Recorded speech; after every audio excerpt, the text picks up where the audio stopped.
Pertama-tama yang harus teman-teman sediakan atau disiapkan adalah yang pertama itu kartu keluarga ya, kartu keluarga, kemudian KTP, dan teman-teman juga harus, ini persyaratan utama ya, teman-teman juga harus ingat riwayat-riwayat teman-teman bekerja di perusahaan-perusahaan mana saja.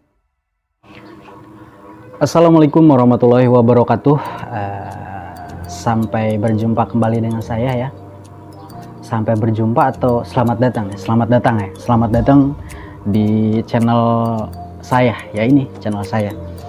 Oke, pada kesempatan kali ini saya akan menjelaskan bagi yang belum paham apa itu atau gimana caranya untuk pelacakan nomor kartu JHT ya.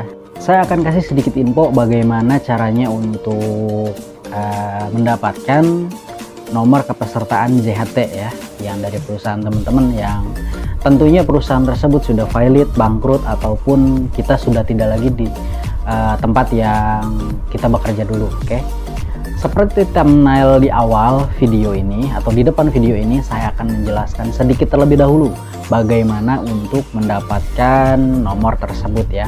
Pertama-tama untuk yang baru bergabung di channel saya, jangan lupa untuk like, komen, subscribe, dan juga tetap terus ikuti channel saya. Bagi yang manfaat silahkan diambil ilmunya, bagi yang tidak manfaat teman-teman bisa apresiasi saya dengan cara subscribe atau komen aja ya. Dan tentunya jangan dulu dikasih tahu ke orang lain, oke? Karena ini tutorial yang menurut saya isinya daging semua ya, jadi jangan di skip, kalau bisa tetap terus pantengin video ini, oke? Seperti biasa kita intro terlebih dahulu sebelum ke tutorial yang kita bahas. Silahkan.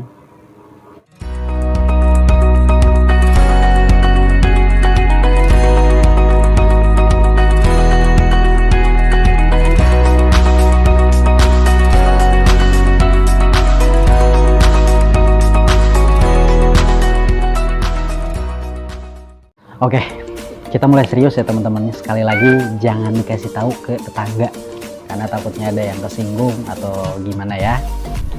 Pertama-tama yang harus teman-teman sediakan atau disiapkan adalah yang pertama itu kartu keluarga ya, kartu keluarga, kemudian KTP, dan teman-teman juga harus, ini persyaratan utama ya, teman-teman juga harus ingat riwayat-riwayat teman-teman bekerja di perusahaan-perusahaan mana saja. Seperti bila mana teman-teman bekerja tidak di tempat yang sama atau berpindah-pindah, itu teman-teman juga harus mengetahui tanggal masuk, minimal tahun masuk, kemudian tahun masuk atau tahun keluarnya ya.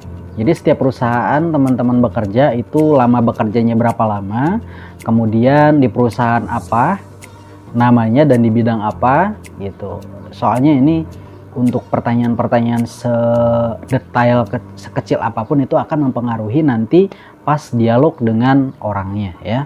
Karena ini saya jamin untuk nomor kartu ini akan dijawab atau mendapatkan nomor kartu ini tanpa menunggu 5 hari kerja ataupun tanpa harus menunggu berhari-hari ya.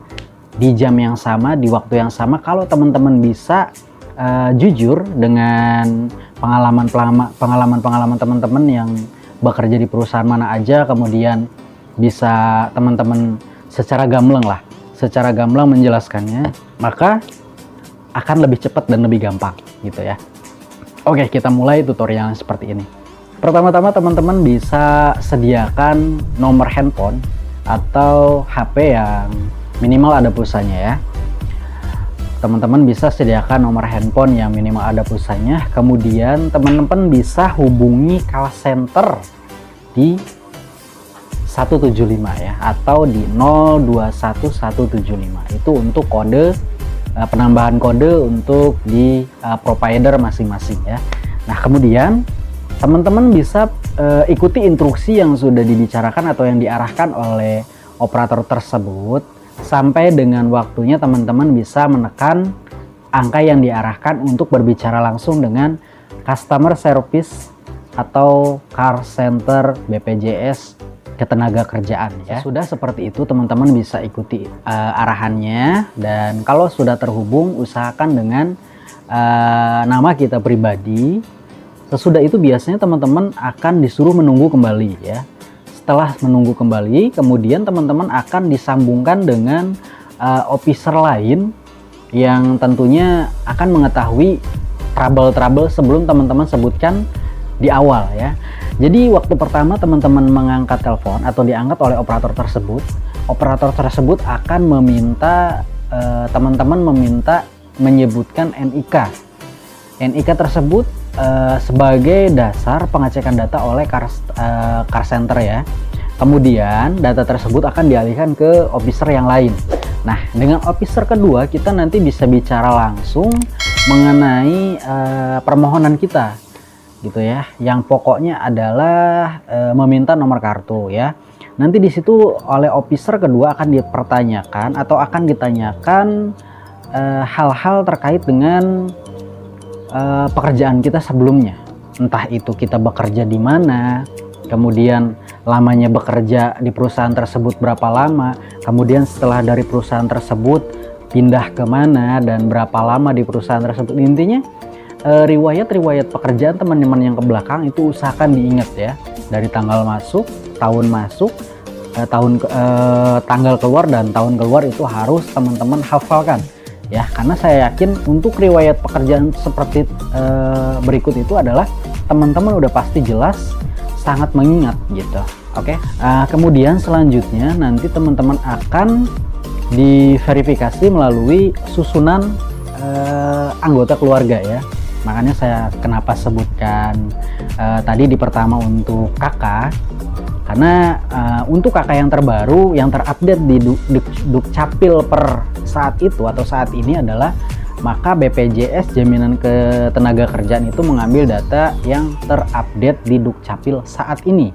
Misalnya teman-teman waktu daftar di tempat pekerjaan A atau di perusahaan A ya, teman-teman itu masih dalam satu kakak dengan orang tua misalkan.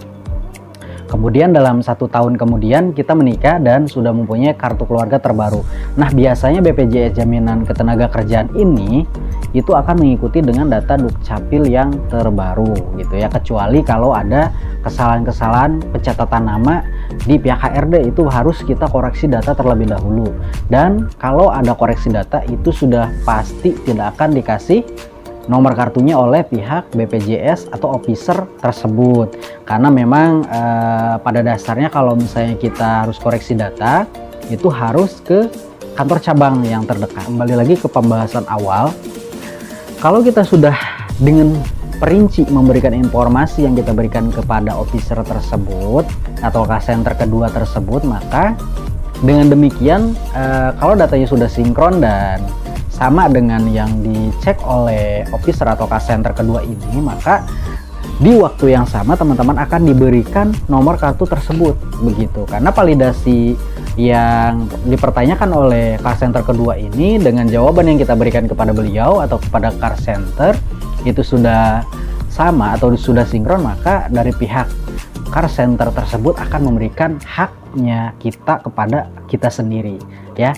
Jadi untuk BPJS Ketenagakerjaan ini sebenarnya tidak ada trouble atau tidak ada kendala apapun selama kita tahu memanfaatkannya dan selama kita jeli untuk bagaimana caranya kalau memang kita ada kesalahan gitu. Jadi usahakan teman-teman untuk mengusahakan sendiri segala apapun koreksi data ataupun untuk pencarian nomor kartu ya. Karena saya jamin untuk data-data kepribadian teman-teman, kalau kita memberikan datanya kepada hal yang benar-benar tempatnya, yaitu BPJS Ketenagakerjaan sendiri, itu saya jamin akan aman ya. Kalau misalnya kita kasih data ke sembarang orang ya memang tidak akan bisa dicairkan gitu tanpa ada nomor rekening yang bersangkutan. Namun disayangkan kalau kita bisa sendiri, kenapa tidak? Oke. Mungkin saya akan ulangi kembali bagaimana caranya. Yang pertama, teman-teman sediakan KK, KTP ya. Kemudian teman-teman diwajibkan untuk mengingat riwayat teman-teman bekerja di tempat-tempat apa aja gitu, atau yang mungkin bekerjanya di tempat A, tempat B, tempat C, tempat D mungkin, atau ada beberapa tempat lain, teman-teman harus ingat karena nanti akan jadi acuan pertanyaan untuk call center. Riwayat-riwayat tersebut harus disebutkan ya. Tapi kalau misalnya bekerjanya cuma hanya dalam satu tempat atau di satu perusahaan, maka ya kita gampang aja gitu, tinggal kasih alamat perusahaan atau kita tinggal menyebutkan tempat perusahaan tersebut gitu ya. Kemudian setelah sudah menyebutkan semuanya, baru nanti kita bisa dialog, kita tinggal minta nomor kepesertaan kita. Oke, ini mungkin tutorialnya lebih ke ocehan aja ya, atau instruksi dari saya atau arahan dari saya tanpa harus menunggu lama, dan cara tersebut sangat worth it sekali ya, dan bisa digunakan oleh teman-teman gitu menurut saya. Dan sekali lagi saya ucapkan semoga yang bermanfaat buat teman-teman semuanya. Atas informasi, teman-teman bisa subscribe, like, komen, dan jangan lupa untuk ikuti dan tetap terus pantengin video-video saya di next video, karena saya akan kasih berbagai macam tutorial yang menurut teman-teman gak bisa, yang bisa saya sampaikan, dan saya berharap saya bisa bermanfaat buat orang lain. Oke, terima kasih, mohon maaf atas kesalahan bicara dan semuanya. Semoga apa yang saya sampaikan bisa menjadi suatu bentuk pengalaman dan pelajaran buat teman-teman semuanya. Oke, terima kasih. Assalamualaikum warahmatullahi wabarakatuh. Jangan lupa di subscribe, oke? Di subscribe.